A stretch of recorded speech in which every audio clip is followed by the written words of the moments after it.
Welcome back, everybody, to this series, 50 mistakes to avoid when selling on Amazon FBA. Hopefully you guys have been doing well.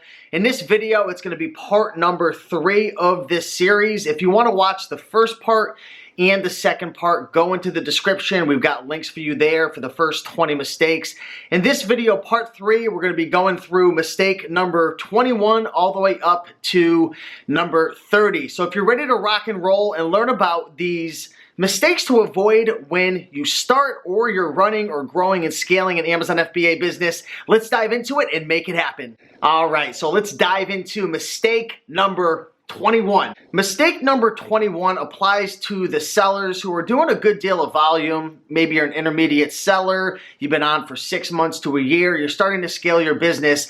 This is going to apply to you. This mistake is sticking with, listing on Amazon and not upgrading to a third-party platform. There's a lot of different platforms out there. The one that I use is Inventory Lab, and that'll help you to speed up your listings. It's got saved templates. It also has some benefits for you on the back end with taxes and bookkeeping and stuff like that. So this is definitely a mistake. I know a lot of sellers out there who've been selling for 6 months to a year. They're scaling, they're doing high volume, and they're still listing on Amazon. It's a slow platform to list on, and there's definitely better options out there. Chris Green's Scan Power is a great option I've heard. Inventory Lab.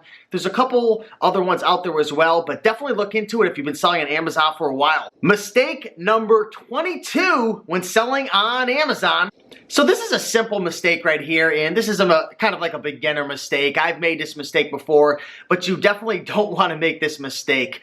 Leaving barcodes exposed. So for example, when you're selling on Amazon FBA, when you send in your items, you're going to have to print out barcodes. Little FNSKUs, they're called. They're these little tiny labels that you place right on over the top of the barcode, and that's going to give Amazon the ability to be able to scan your item and learn about different things like what did you price it for, the condition, all that fun stuff that happens on the back end. So you don't want to leave barcodes exposed. Right? So for example, say you're listing a textbook. Sometimes in textbooks, there's going to be multiple barcodes. Maybe there's one on, the bottom left-hand corner, then there's one on the bottom right-hand corner. Same thing with toys as well. You want to make sure if you have multiple barcodes, of course, put your FNSKU label over one of them. And then the other one, what I usually like to do is take a blank label and stick it right over it. You don't want multiple barcodes showing because it's going to confuse the workers.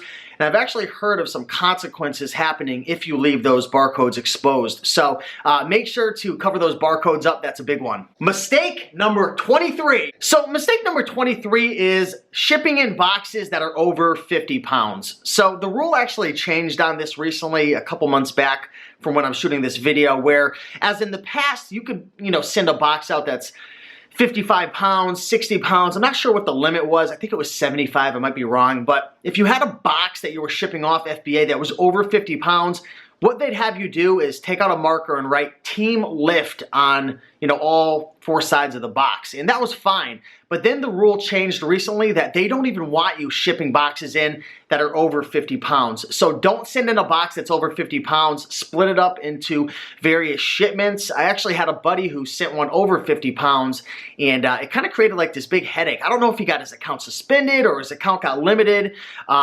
It was weird. But yeah, don't ship in boxes over 50 pounds. That's mistake number 23. All right, guys, so let's dive into mistake number 24 when selling on Amazon FBA.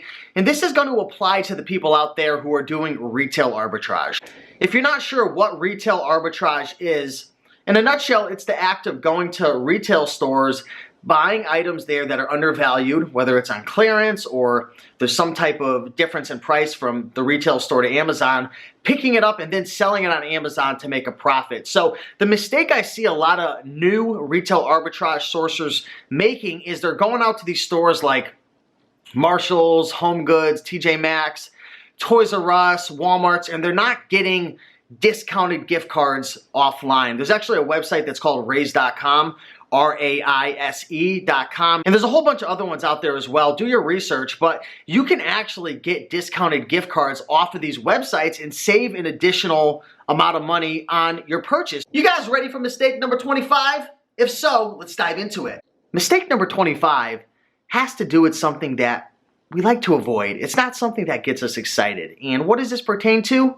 It pertains to bookkeeping and taxes. Bookkeeping and taxes are just, one of those things that you have to do when you're running an Amazon business, or really any business in general. It's not fun, it's not sexy, but it's something you have to do. So one big mistake I see Amazon sellers making, and resellers in general, is they're mixing their personal with their business. For example, maybe they have 2 different credit cards, and maybe on one credit card, they're buying all their expenses. The other credit card, they're doing personal, and then they're mixing and matching them. Then maybe the next week, they take the credit card that they're buying personal stuff with and buying business stuff with. They have business and personal crossing over.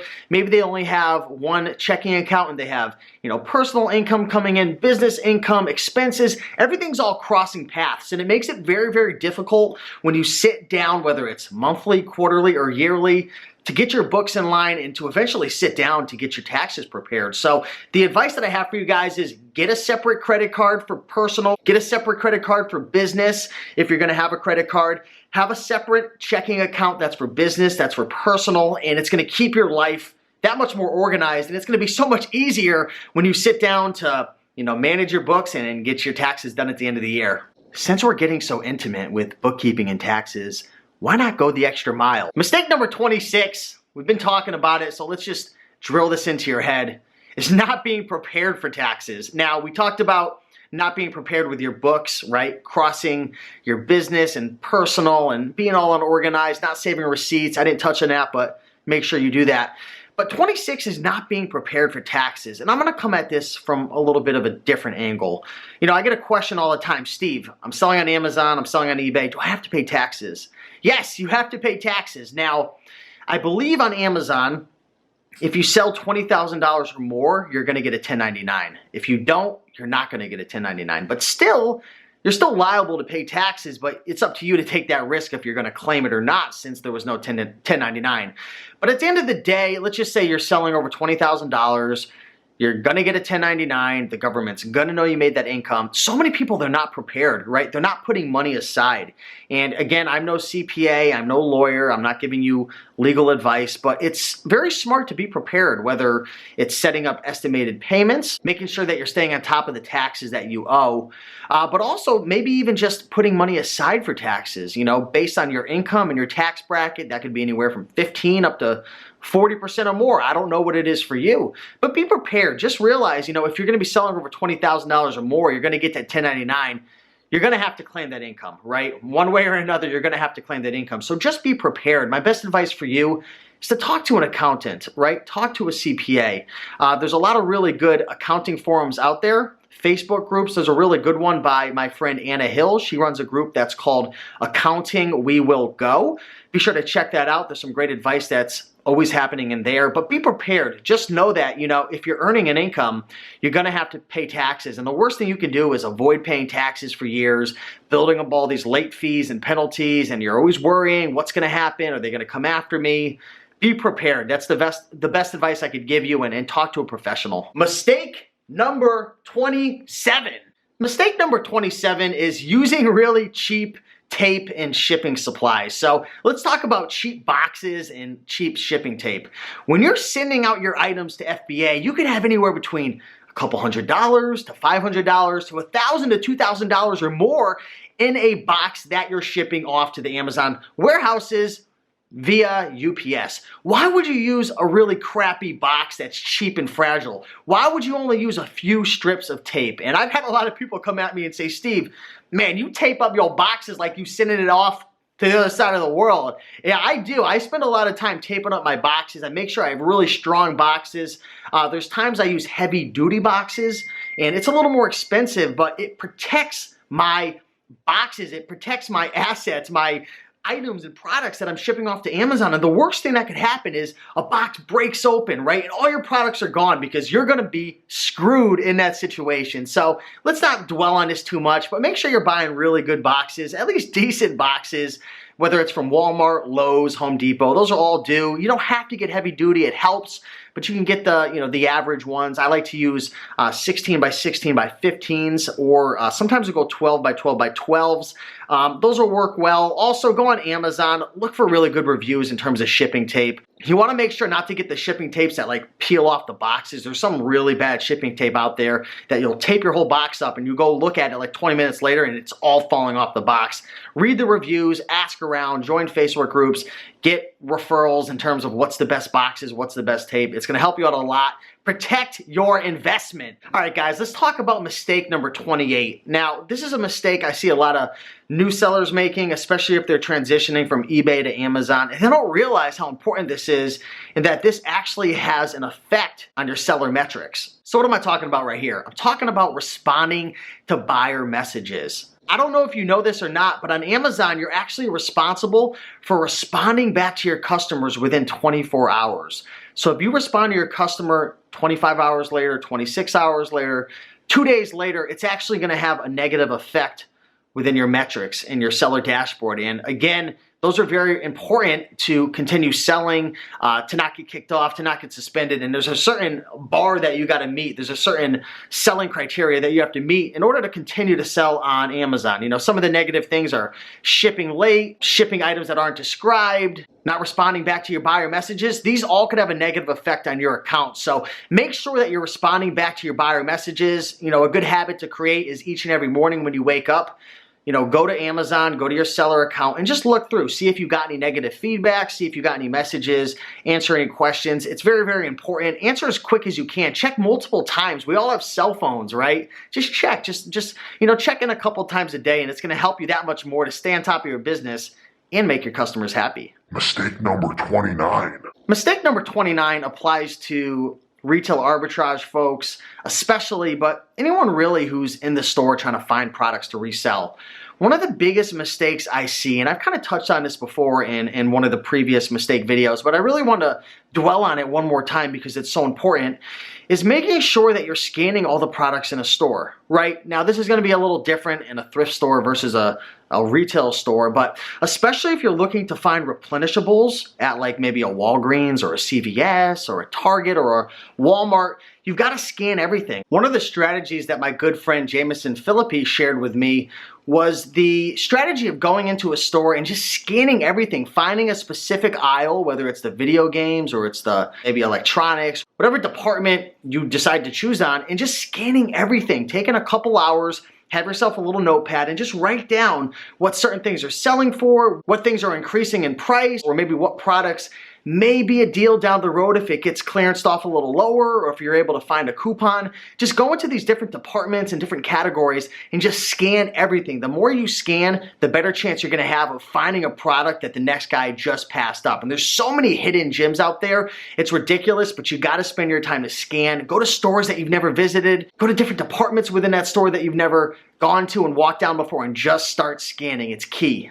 Mistake number 30. Man, we're almost on our way to 50. So this is a really, really crazy mistake that a lot of people make, and I've fallen into this trap before. I think we all do at one point or another. And the mistake is assuming the competition has already gotten all the good stuff. So what do I mean by that? Have you ever walked into a thrift store and you just have that feeling that the competition's already been here? Maybe you know a few guys in town and you feel like, you know, I feel like they came in and they took all the good stuff.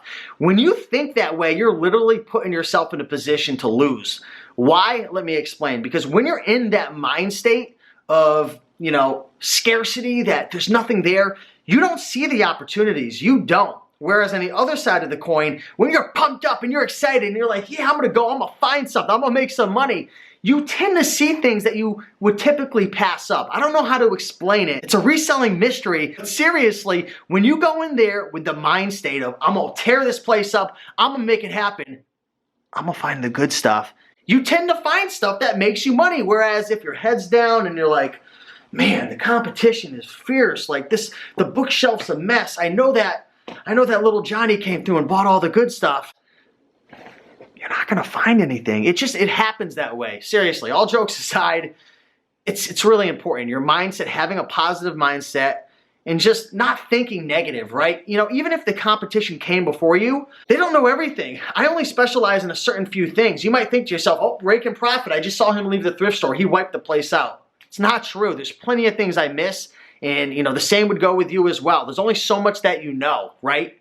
There's going to be opportunities, there's going to be products, there's going to be certain platforms, selling platforms you don't sell on or you don't have knowledge in, and I do, and vice versa, like I said. So don't get discouraged, stay positive, go in there optimistic, keep your eyes open, and you will find some deals. So with that being said, guys, I appreciate you watching part number 3 of 50 mistakes to avoid when selling on Amazon. If you want to see part 1, boom, you can see it right there. If you want to see part 2, boom, you can see it right there. Hopefully you guys are enjoying this video and this series and it's adding value to your life. I'm really excited to have you guys following me and liking these videos and sharing it. It means so much to me and I really appreciate you guys. So if you like this video, do me a big favor, like, comment, and subscribe. I'm getting a phone call right now. Mama Profits is calling me, so I'm out. I'll see you guys later and peace on the streets. Hello? Hi, how are you? Good, I'm just finishing up a video. What are you up to?